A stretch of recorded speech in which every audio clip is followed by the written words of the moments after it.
Well, good morning, Queensland.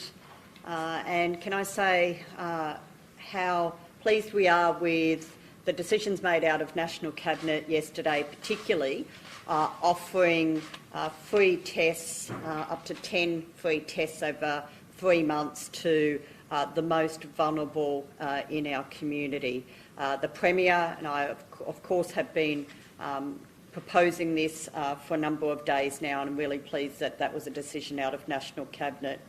I can advise that we are already seeing a reduction in lines based on the decision of National Cabinet yesterday that people who have a positive rapid antigen test at home do not need to come forward to validate that positive test with a PCR test.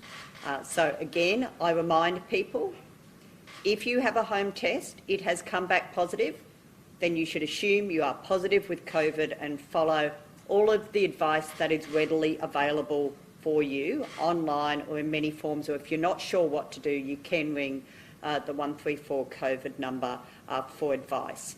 Don't call an ambulance, don't turn up at an emergency department simply because you have a positive test, unless you are seriously unwell and needing that treatment. And that goes for people wanting tests. We are still seeing people coming to our emergency departments who have mild symptoms but haven't been able to get a test, who are coming to our EDs for tests. Please do not overwhelm our health workers and our emergency departments if you are not needing emergency care. Please stay home if you're unwell and try to get access to either a rapid antigen test or PCR test, or, as the Chief Health Officer said yesterday, assume you have COVID and stay at home and follow the advice on that. I can advise that we have 10,332 new cases in Queensland. That puts us at 42,250 active cases. Sadly, I do want to report that a gentleman in his 80s who passed away on the 27th of December in Queensland has now been confirmed as a death relating to COVID and will be counted in our numbers. I want to pass on our condolences to the family and friends of this individual. I know they've waited for some time for formal confirmation. The Chief Health Officer has spoken to the family over the last couple of days. So please, we are very saddened by this news, and any loss of life, of course, is very sad, especially for those most close to those individuals.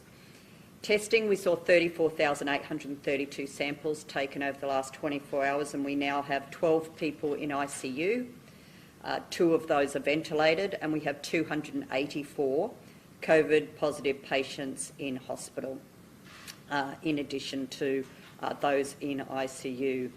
We have many thousands, over 19,000 people being cared for under our care in home model as well. Our vaccination rates are now at 90.85% first dose and 87.03% second dose. And I can advise that we have seen new cases in the local government areas of Wujal, Hope Vale, Mornington Island, which I flagged yesterday that we'd had some news overnight, Mornington Island, and Barcaldine. So once again, we are seeing the majority of Queensland showing up positive cases, and I don't think it will be long before we'll see all 77 local government areas of Queensland reporting positive cases. So please follow the advice that we are giving around keeping yourself safe, isolating or quarantining if you're positive or you do have symptoms, so that you're not spreading this through the community. I also welcome the decisions overnight around the rolling testing of freight drivers. This will help with ensuring that we're getting stock distributed around the country as quickly as possible. Other changes to testing requirements, including testing will not be required before patients present to hospitals. In Queensland, we had already given this direction to our public hospitals a number of days ago, but this is across the country. So We hope that the private hospitals also implement this as quickly as possible and ensure that people are not turned away from getting treatment because they haven't been tested first. And in relation to schools, we welcome the agreement to continue to consult. We are working up proposals that will go back to the Commonwealth at the end of this week, and we hope to have a national return to school framework decided very quickly. So I know parents are anxious to know what that is, and the states will be moving as quickly as possible and working with the Commonwealth so that we can get this framework decided and announced before the start of the school year. The other thing I note that it was noted by the Prime Minister yesterday that Queensland is not changing our rules in relation to testing of international arrivals once they get here until we hit the 90% double dose. But what I can say we are doing immediately is international arrivals who are quarantining at home, who have been required to attend and get a PCR test, they will be able to get their test as a rapid antigen test instead, so that we can reduce those lines that we are seeing at our testing clinics across the state. So I remind people, the only people coming forward to get tested right now at our clinics should be people who have symptoms, who have not been able to get access to a rapid antigen test, or people who are requiring a day 6 test who are a household close contact who again has not been able to get access to a rapid antigen test. All other people should be staying away from these lines at the current time so that we can ensure that those who most need these tests are getting these tests as quickly as possible. I'll now hand over to the Chief Health Officer. Thank you.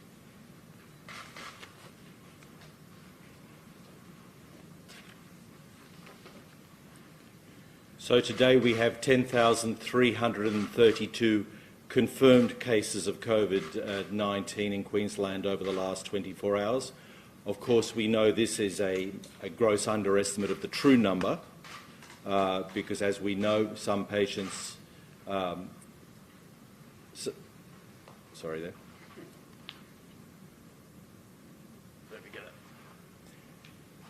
As we know, many patients are doing their own testing, their own RAT testing at home.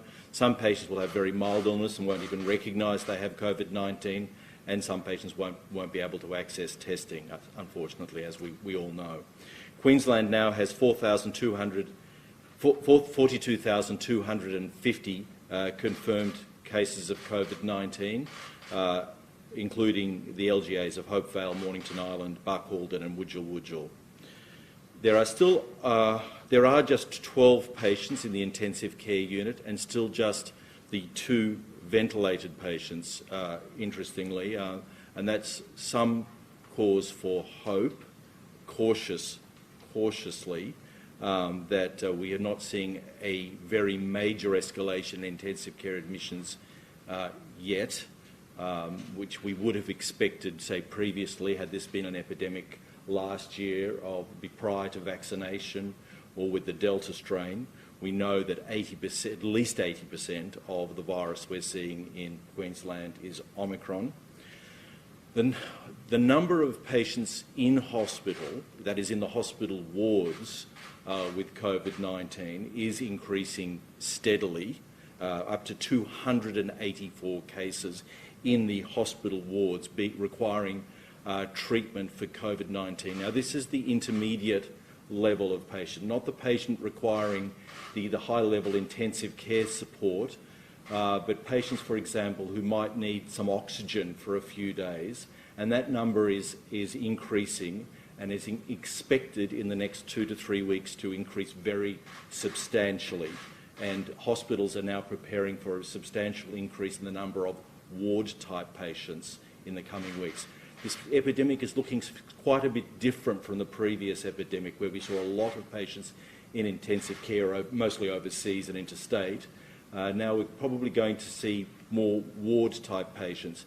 Again, just to emphasise, the vast majority of people will have mild illness, very mild illness. And by now, most of us know at least one person who has had mild COVID-19. But the sheer number of patients that is going to get infected in Queensland over the next few weeks means that even a small proportion of this very, very large number will end up in hospital, and we're now becoming increasingly aware, both here in Queensland and interstate, that a lot of these patients will require ward-level treatment for hopefully for a relatively short period, but they will require things like oxygen and the like. Sadly, we have a COVID death to report today. This is of a man in his early 80s who actually died on December the 27th. This man had been treated in hospital for other conditions, and we were waiting for a coroner's report to confirm that the cause of his death was in fact COVID-19. This also reminds us, and this is important, that the bulk of the patients, the many thousands of patients that we have been seeing so far in this pandemic in Australia and Queensland have been young people, mostly in their 20s and early 30s, because this is the most socially mobile group. And so we've seen major outbreaks in that group, and this is the fittest, healthiest group in our adult population. So we are just beginning to learn about the effect of the virus on the older age group. We still have not seen significant numbers of serious illness in the older age group, but the numbers actually infected still relatively small. And so that will be important to observe over the next 2 to 3 weeks, what happens in the older age group as more get infected. And that is why it's particularly important that this age group get that third dose of vaccine. That's very critical, the more vulnerable and anyone over the age of 50 or 60. There are 19,299 patients receiving care at home.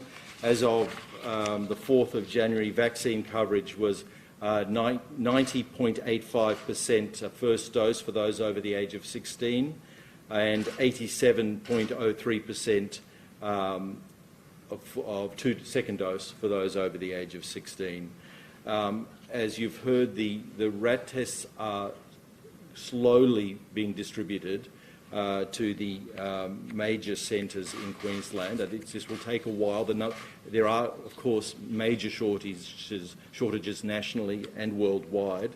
At this stage, the rat tests are specifically targeted at those requiring their day 6 test for household contacts. So the household contacts requiring their day 6 test to be released, and also for symptomatic people who can't access a PCR in any other way.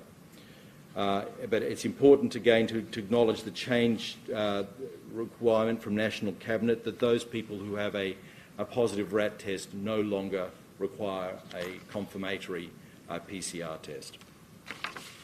I'll now hand back to the Minister. Doctor, just while you're there, I hope you don't think this is a stupid question, but are you, as a medical professional, happy that this spread that we're seeing in Queensland is Omicron and not Delta? It would seem that from what we've learnt from Delta, the repercussions were far more severe, whereas Omicron was saying is most healthy people is a 3-day turnaround. Is that safe to say? Yes, of course it is. Yes, it is safe to say. I mean, there are 2 reasons, I believe, why we are seeing very few admissions to intensive care so far. One, first and foremost, is vaccination. We have very high vaccination rates in Queensland. And also, to a lesser extent, the Omicron strain is clearly milder in severity. Unlike the other states, we have not had a significant Delta outbreak in Queensland, and many of the admissions to intensive care interstate have been the Delta strain, but we still are seeing, they are still seeing mostly interstate. I'm still hearing reports of critically ill people with the Omicron strain of the virus. The other thing with the Omicron strain, for the good and the bad, the fact that it's very infectious means we're going to see a very large number of people in the next 2 to 3 weeks getting infected and also impacting on our hospitals. That's bad in one sense, but also means that the peak it is likely to end sooner. And as speaking as someone who's worked in hospitals, and I'm talking to my colleagues here, I think we are very good at stepping up to an emergency, which is what we are about to see. So to all of my colleagues, we're going to be stepping up to a very major emergency in the coming 2 to 3 weeks. When that emergency drags on for a long time, that is much more draining to deal with.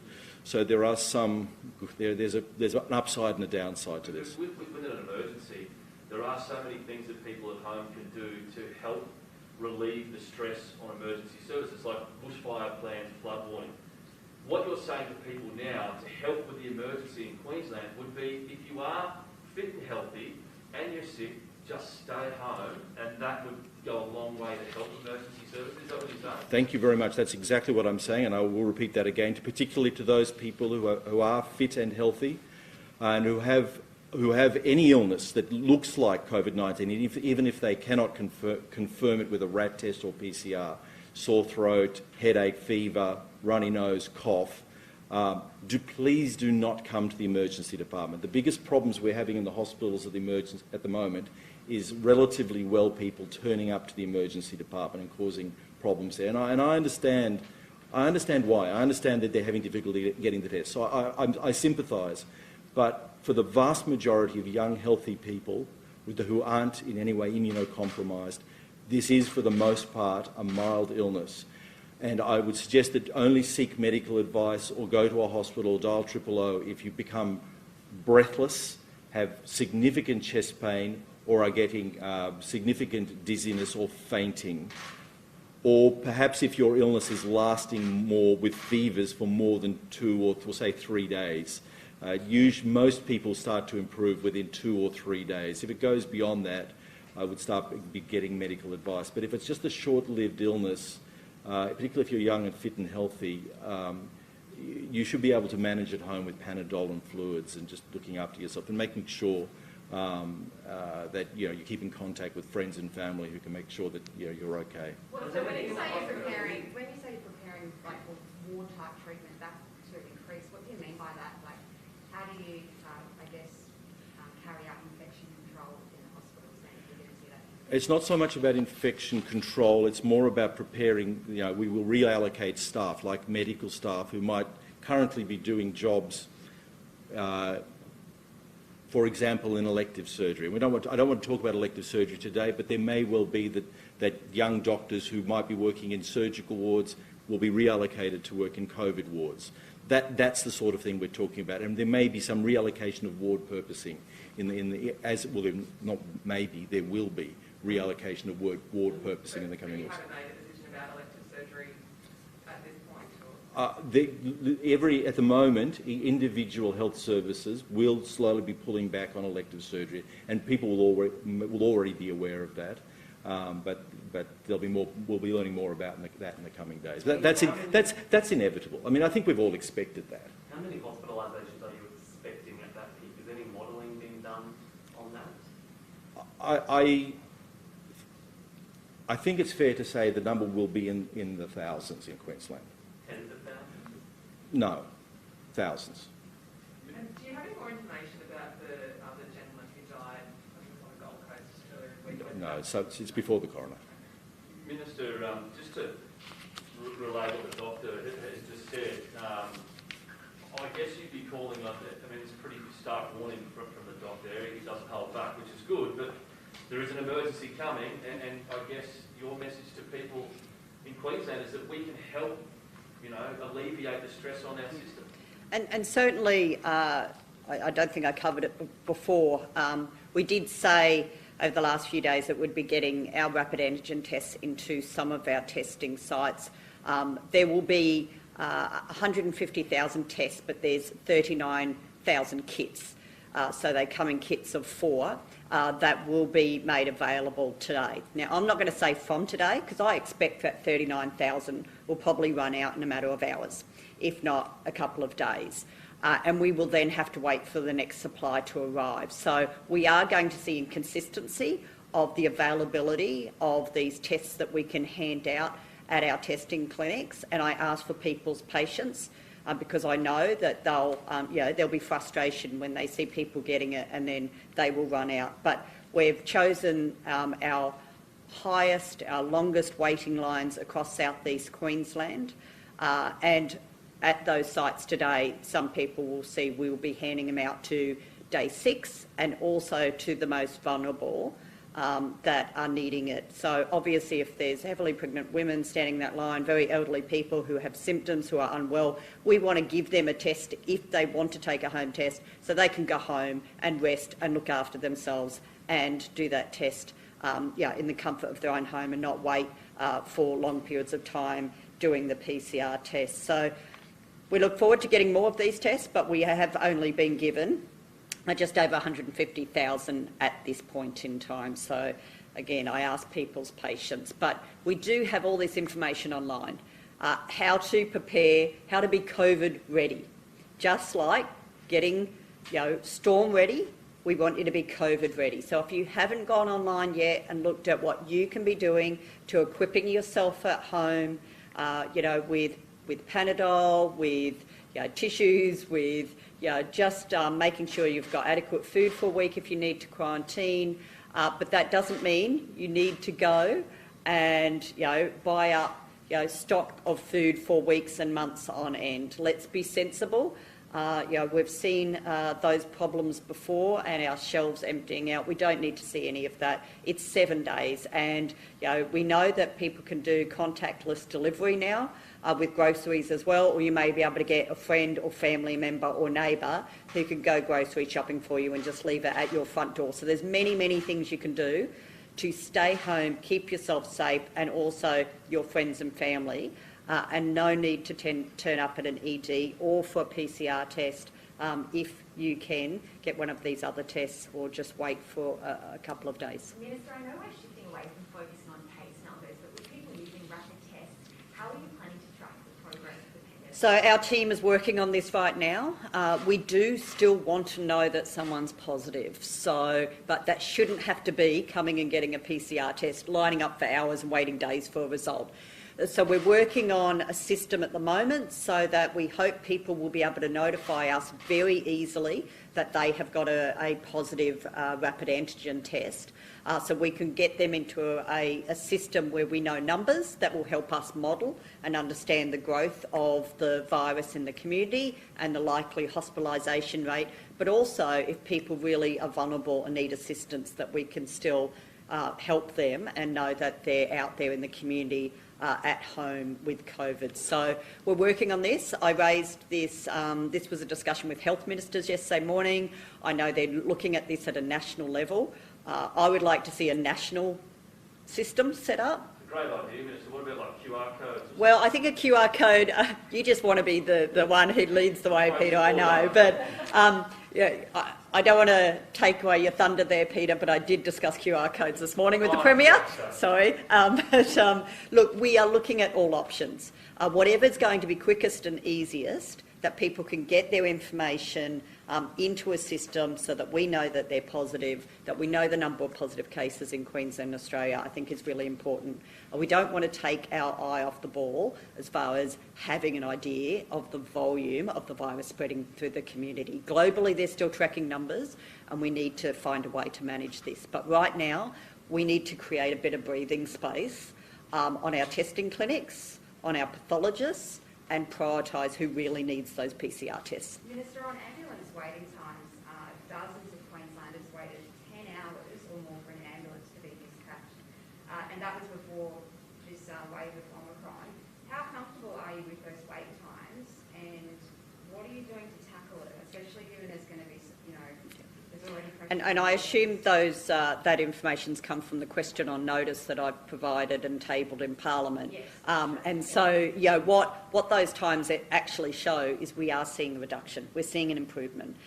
It's not where we want it to be right now, and in the current environment, I suspect the next lot of data we put out will show that time's gone up again, because we've got people calling for ambulances that when the paramedics are getting there, they don't need to be transported to home. But that still takes time for that paramedic, for those ambulance officers to drive to someone's home, to check on them and to give them advice, to triage them and give them advice that they can stay home and care for themselves or their loved ones. So I think we're going to take another hit on our ambulance numbers, and that is why the messaging we are giving every single day is so critical. This is in your hands. You can help us take the pressure off our ambulance system to make sure that those ambulances are getting to those people who most need them as quickly as possible. Can I please ask you to clarify the numbers of the tests? So we've got 150,000 today. Is there Yeah, more so coming, or you don't know? yeah, so we had planned, and earlier in the week I think I said,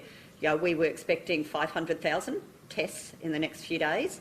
Unfortunately, the distributor has said that they're only releasing the 150,000 to us at the moment. They are trying to source more. They're hoping they'll get more to us over coming days, early next week, but I'm not going to give a guarantee that that's going to happen when they've only released just over 150,000 to us at the current time. We do have, as the Premier has said, millions on order, but so does every other state and territory, so does the Commonwealth. The Commonwealth and the announcement yesterday around the free tests being given to people who are on concession cards and health cards and so forth, the Commonwealth has said within about 2 weeks. But even that, that's pretty fluid. We're back to where we were in February, March last year when we were talking about vaccine arrivals. We're hoping they arrive on shore, on time, in the numbers we need, but until they get here, we can't be absolutely sure. Minister, just to simplify things, so moving forward from today, we can report to the public that if you fail a rapid antigen, if you test positive to a rapid antigen test, your directive now is to go home. Don't go and get a PCR test, just head straight to your home and isolate. That's what we can tell the public.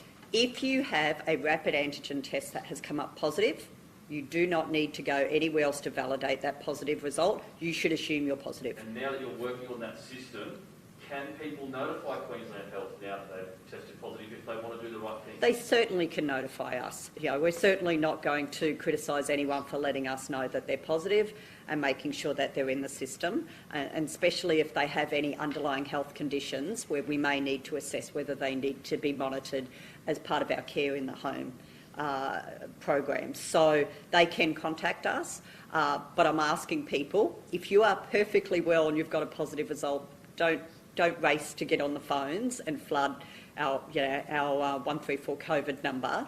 We don't want thousands of people ringing up if they're feeling reasonably well at the moment. Just give us a little bit of time while we work out this system, and hopefully people will be able to get on a system and let us know. But if you're unwell, you're concerned, you want to let us know you're positive, and you've got your positive result for that test, you can certainly give us a call and let us know. Doing day 5 testing for interstate arrivals, and is that going to change any time soon? For the rapid antigen testing required? They don't do day 5. What they do is they have to test on arrival, and they have to test on day 12 at the moment. Sorry, For there's not going to be any international. There's not going to be any changes to that, though. There's not any changes to the timing at this stage. We're taking advice on that, but as the Premier said, with agreement with the National Cabinet yesterday, Queensland will still require those tests until we hit the 90% double dose. But we are immediately allowing those people to do a RAT test as opposed to a PCR test, which will, again, the figures I've got today is there's 2,742 people home quarantining who are international arrivals right now. Minister, just at testing sites, traffic controllers, testing staff have told us they've reached that on and a few shoved. What's your message to people carrying on like that? Well, if you are spitting on someone you think you have COVID, it could be an offence.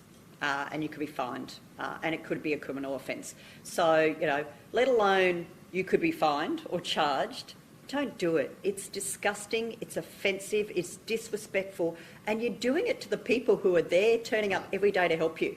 That's all their job is to turn up every day at those testing centres to make sure you get the test you want and get your result.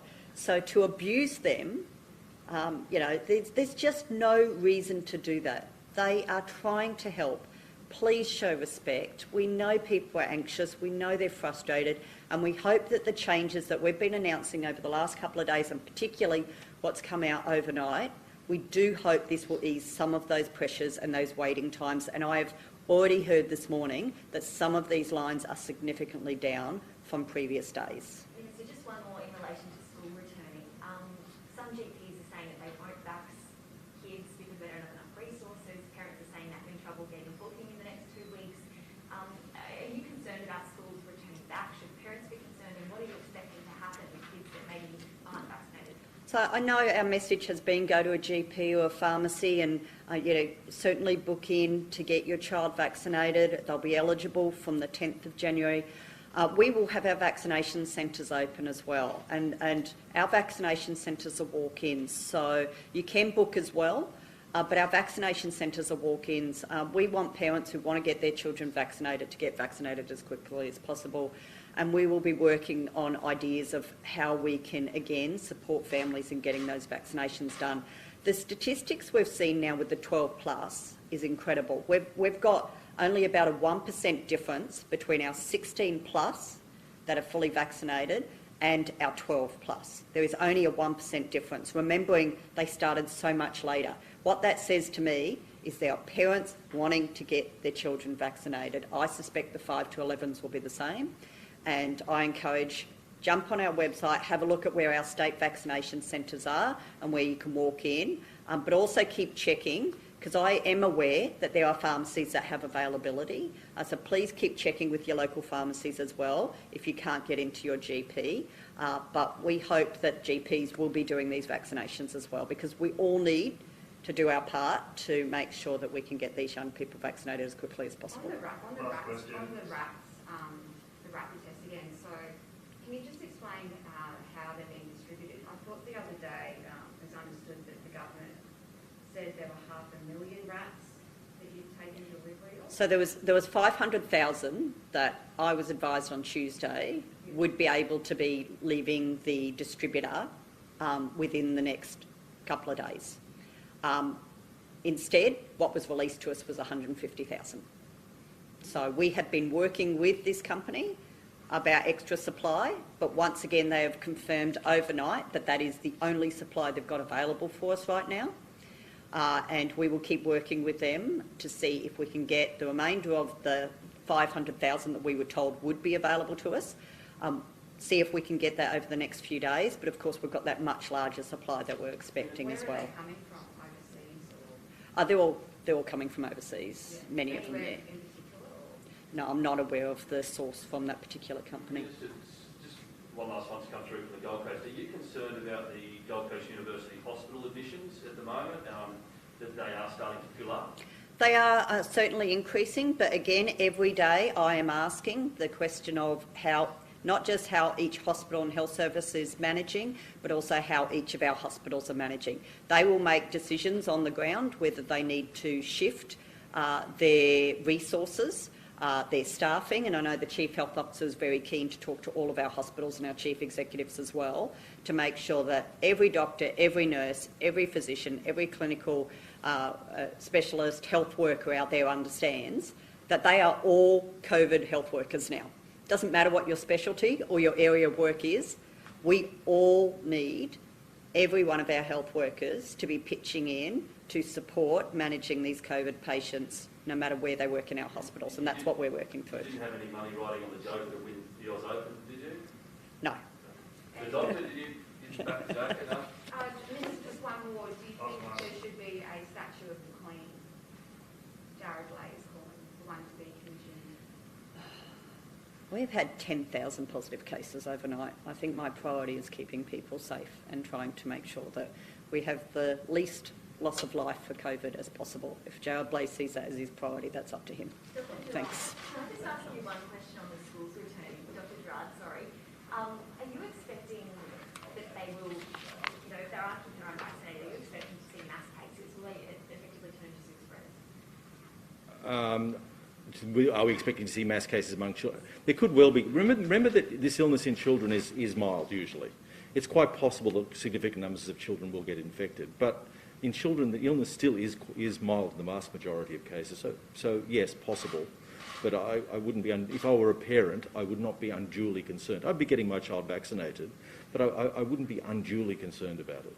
Do you think they'll, obviously there's still a national plan that has to be worked out in terms of schools, but do you think they'll be looking at things like mask wearing or rats? No, I don't want to speculate on that. I think that's a national plan. Okay, thank you. Thank you very much. Thank you. Yeah,